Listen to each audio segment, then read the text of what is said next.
Hi, this is Joseph Phillips. This is a presentation on controlling program quality for your PGMP certification. When we talk about quality, we first need to establish what exactly quality is. For a lot of program managers and even some project managers, they get confused on the difference between quality and grade. First, quality is about fulfilling requirements. So when you have a program scope and you have the project scopes, you have to satisfy everything in that scope in order to have quality for the program and those projects on a whole. So you're really talking about the product scope, the requirements for the customer to accept it, but also there are stated and implied needs within that scope that you must satisfy. Now, grade is really a category or a ranking that we apply to materials and services, such as first class versus coach or oak versus plywood. So this grade is really a ranking of our services. That quality is really about satisfying in a conformance to requirements. Now, quality and grade also affect the overall deliverable. I always like to say that low quality is a problem. Low grade may not be. So in this example here, we have some rubber seals in comparison to some brass seals. The program or the project scope may call for rubber seals, even though we may say, well, those are a lower grade, not necessarily a lower quality. But if our scope called for those brass seals and we were using these rubber seals, then we would have a problem. Now, quality management is also about customer satisfaction. We want to conform to the requirements of our scope, but we also have to create things that are fit for use for the end user of our program deliverables. Now, quality is always more cost-effective and more time-effective to think about preventing errors from entering the program to begin with.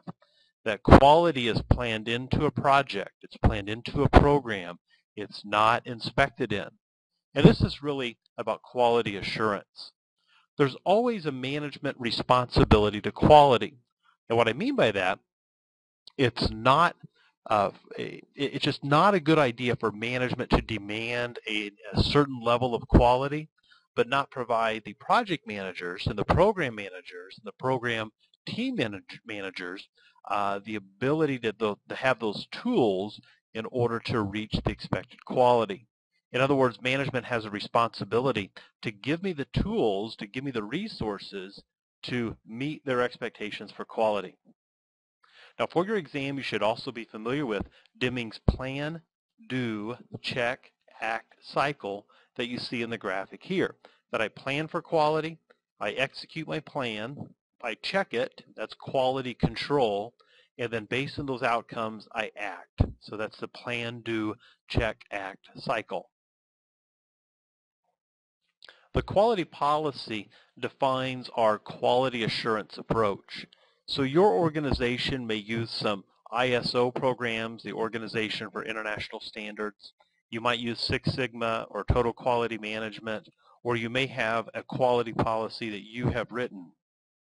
If your program does not have a quality policy, it's up to you, the program manager, to create one, because you need to create a standard for the entire program. You're creating a standard and some governance for all of those project managers to adhere to. Now, standards and regulations are also things you have to consider when it comes to quality. Standards are actually optional. Regulations are requirements. So you have regulations in the type of work that you do because they're government regulated, they're government sanctioned.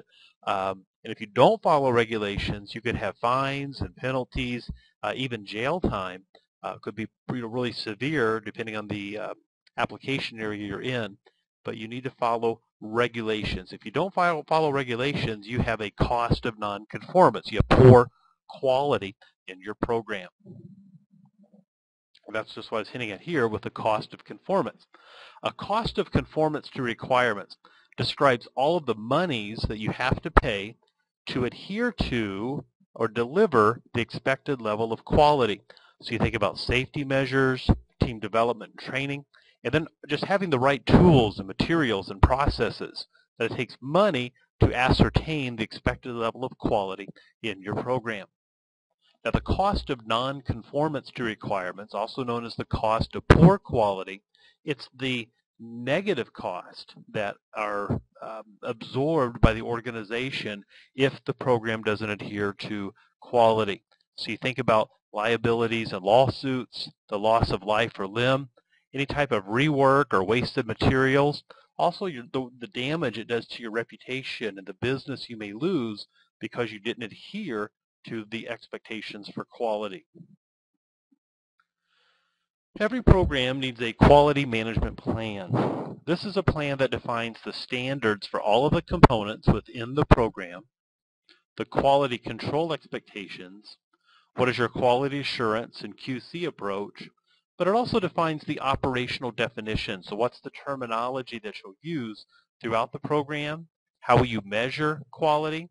And then some type of a common lexicon or a glossary of the terms so that all the project managers in your program understand what each other is saying. So this has been just a real quick overview of quality management planning and controlling quality in your program. Thank you.